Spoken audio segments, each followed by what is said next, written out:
Hi, Pocket. In this video, I give advice. Hopefully it's good advice. Weekly bounty time. This week, 5 quests 1 star or higher, as always.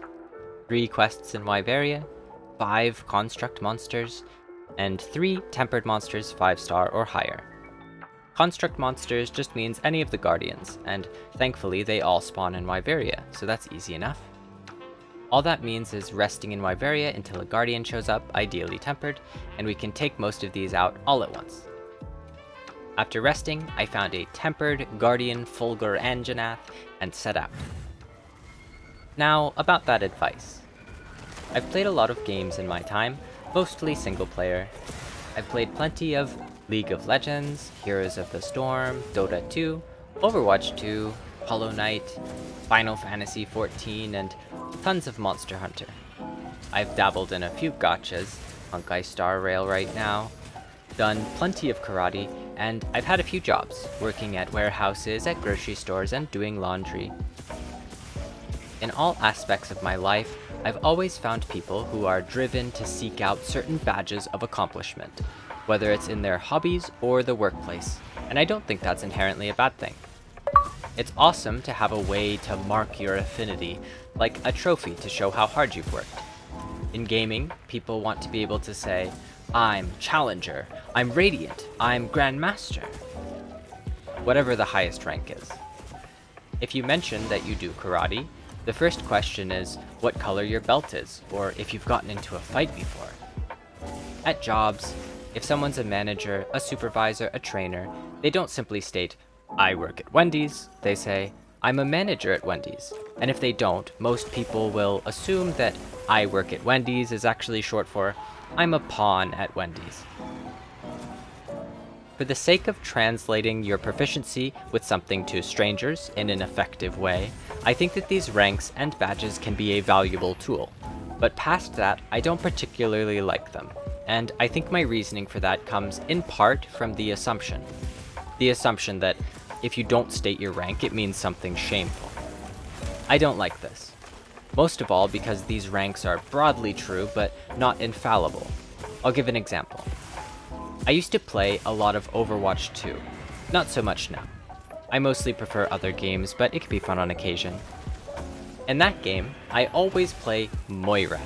I love the character, personality, and playstyle. Everything. Moira's my favorite. I used to occasionally hang out in a Discord server with one of my old online friends and their friend group, and they played Overwatch 2 all the time. Because I was an accessory to that friend, I didn't join their discussions very much, and I would mostly sit in there while busy with something else or playing a different game. I tried not to intrude as a guest in their home. Every so often, someone in the chat would start talking about something in Overwatch, maybe complaining about a map or a mechanic or a character, and there was about a 20% chance or so that I would proc. Most of the time I would remain silent, but every so often I would jump into the conversation and offer some advice from the perspective of, yes, that's a difficult situation. Here's a tooltip that's hopefully more useful than don't fight soldier in his biotic field, because that's hardly functional. I'd keep my advice very general. No point in telling a paragraph to a frustrated mind when only a few words might stick. Height doesn't protect so much against hit scan, cover's very important, etc. Simple things. And almost every time, they would respond as though it were an argument, disagreeing with what general advice I had suggested, oftentimes disputing it outright, no matter what it was. This was frustrating, but I didn't bite. I would surrender and let them continue playing. It was not my place to fight, and I don't like fighting anyways. There was one person in particular who was extra dismissive of my claims and seemed particularly peeved by my insertions.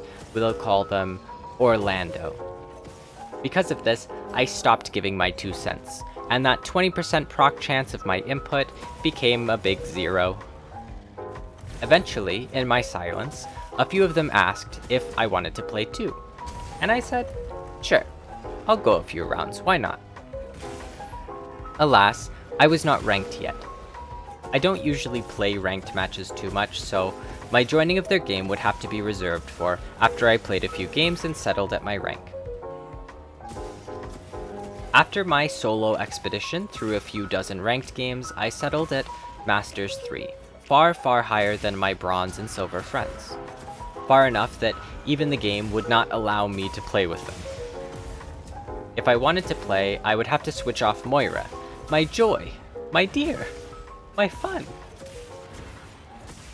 When I rejoined the group, and when they eventually asked me to play ranked, I informed them of my placement, unfortunate as it was in a way. They were shocked, impressed, and very kind to me. I went back to my normal place in the friend group, working on things or playing other games while they played their Overwatch. But sometimes, after a particular struggle, I'd hear something. Pocket, do you have any advice for dealing with this character? Pocket, how do you play Moira? Pocket, what's this move actually do? Instead of dismissing my advice, they were seeking it out. I was excited, but something about it felt wrong. The sudden change, even for the better, felt out of place. I enjoyed telling them my thoughts, but why? Why did they care? My rank, of course. Knowing I was Masters 3 had changed everything. With a rank like that, my opinion, my insight, my ideas meant something. They were worth something. Before that, I was just an unranked nobody, but after, I was by far the highest rank in the server. The GOAT, they said. Hardly true, but kindness is nice on the skin. Orlando, however, my greatest avoider, seemed to have an even sharper reaction. Instead of being excited to find my rank, they seemed immediately dismissive of it. Ah, Masters 3, but only with Moira, so you're basically plat at best. Confusing. When they said things like that, I felt a worse urge. One, to defend my rank. To hold up my hands and reveal the pieces of Exodia, my rank, dozens above theirs. Hold your tongue, silence yourself, Silver. Barely scraping by and in your demotion games as we speak. But no. No. That would be wrong too. So, I kept quiet when I could, playing my single-player games, like Raven's Watch, while they played Overwatch. These badges, they're a bit like rings in Lord of the Rings. They're corruptive power, and I think that they take a deal of strength to hold without crumbling, much less wield.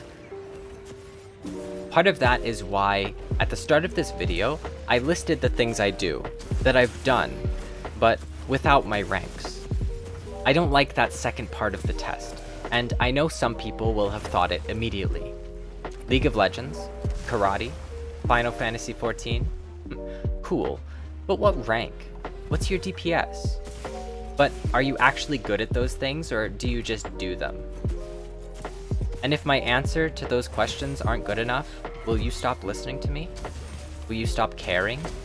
Or will you care more? Disgusting. I'm complaining. Maybe a bit too much. And I haven't really offered a solution, so I'm really just ranting. I think the answer, at least to me, is to focus on the doing and less on the done. In Final Fantasy XIV, I enjoy my rotation. I like my character, and I like outputting lots of damage. I enjoy the process of it. Because of that, I can spend 20 to 40 minutes just hitting the striking dummy, letting my moves flow one into the next, and the minutes just pass along. Whenever I'm waiting for a dungeon queue or something, I'll just drum my fists on the dummy, and I find that enjoyable. Sometimes I'll test my timings, running away and dashing between other targets I've set out in my yard, fun practice. So, when we do get into a fight, I excel. I output as much as I can with Monk. With my gear, in my position, I do the most I can, and oftentimes, that's a lot, relatively speaking. I love most when I find a way that I can improve, maybe something I didn't realize was possible. I do it because I enjoy it, and because I want my friends to win. I don't want to hold my team back. It's co-op, after all. But even silently, I've met so many people on that game who, instantaneously revere or despise me, simply because of my rank, my output. The competitors hate me. They see my successes as challenges to their accomplishments. The weak love me. They see my successes as proof of my validity. But so few ever care to know me. So much so that I wish it weren't known, and I almost wish it weren't true. I have come to resent this power, and what it does to the people who see me with it. That's part of why I almost stopped playing Overwatch entirely, and I've pulled back significantly on playing Final Fantasy XIV. The truth of a bronze player, their reality, is important. Their rank doesn't make their problems hollow, nor their successes any less great. If they enjoy the process, the act of striking the dummy, the practice of shooting down their enemies, they'll find success eventually. But too often, I find them idolizing those powers, seeing the ring dangling from Frodo's neck and glancing again and again, a third time, that they'd do anything to be more if they only had the ring, that they deserve to be more if they only had the ring, that the game is wrong, unfair, that they should be out DPSing me. And they seek out any method they can to quickly rank up, to lean forward and reach so hard, so desperately, for that ring, every joint outstretched to their maximum, but a few dozen simple steps away from me, trying to take it from me, from anyone, blinded by its glimmer, not realizing that there's rings enough for all of us, that they're not worth what you think they are, and that they're heavier than they look. I like playing games, and I like learning.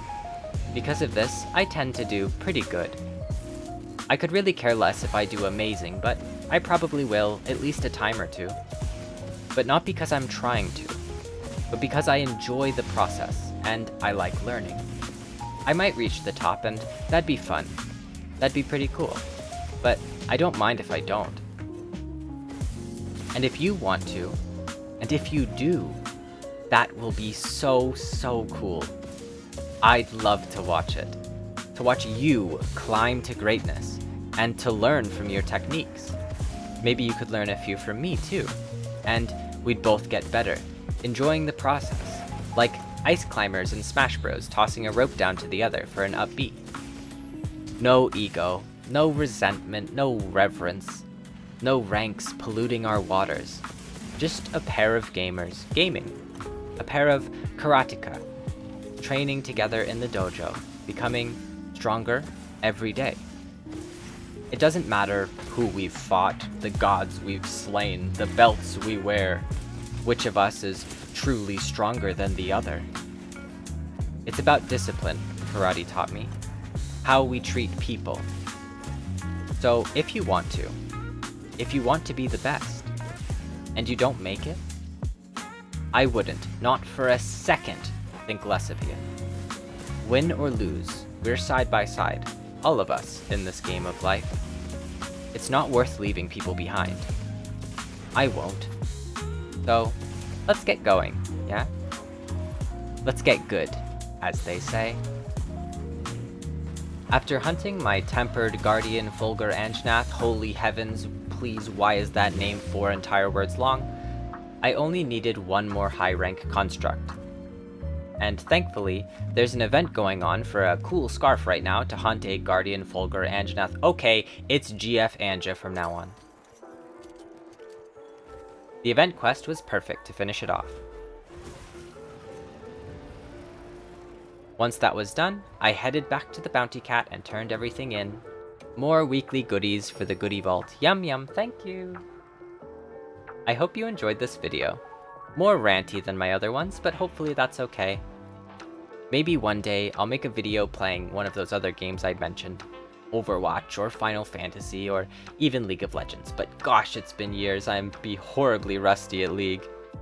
Thank you for watching. Good luck, fellow hunters, with whichever beast you hunt, in whichever field you travel. May you learn from the battle, and minimize your scathings. Godspeed, and goodbye.